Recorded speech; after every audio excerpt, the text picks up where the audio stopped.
ಇದಾದ ನಂತರ ಒಂದೇ ಒಂದು ಮಾತಿಗೆ ರಾಜ ಬಚ್ಚು ಸೇವೆ ಅವರು ಕೇಳ್ಕೊತಾ ಇದ್ದಾರೆ. ಒಂದೇ ಮಾತಿನಲ್ಲಿ ಒಂದನ ಇದಾದ ನಂತರ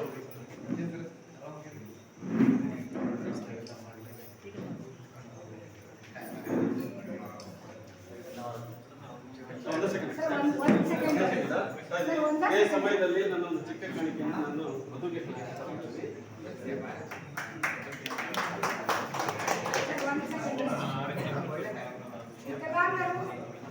ಅವರು ತಮ್ಮ ಎಲ್ಲ ಒಂದು ಹಿಂದಿನಗಳನ್ನು ಅದುಮಿಟ್ಕೊಂಡು ಸಾಧನೆಗಳನ್ನ ಮಾಡ್ತಾರೆ.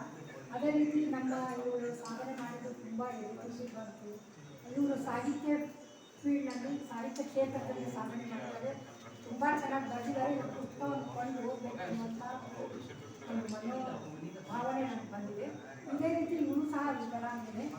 ಇವರು ಕಾಲು ಒಡ್ಡಿದ್ರು ಸಹ ಕ್ರೀಡಾ ಕ್ಷೇತ್ರದಲ್ಲಿ ತುಂಬ ಸಾಧನೆ ಮಾಡಿದ್ದಾರೆ. 40 ಮೆಡಲ್ಗಳನ್ನು ಗೆದ್ದಿದ್ದಾರೆ. ನಿನ್ನೆ ಇನ್ನು ವೀಲ್ ಚೇರ್ ಕ್ರಿಕೆಟ್ನಲ್ಲಿ ಬಂಗಾರದ ಪದಕವನ್ನು ಬೆಂಗಳೂರಿನಿಂದ ಗೆದ್ದು ತಗೊಂಡ್ಬಂದಿದ್ದಾರೆ. ಬೇಕಾದಷ್ಟು ಟೊಮೆಟೊಗಳು ಬಂದಿವೆ. ಸವಣೂರು ತಾಲೂಕಿನ ಪುರಸಭೆಯ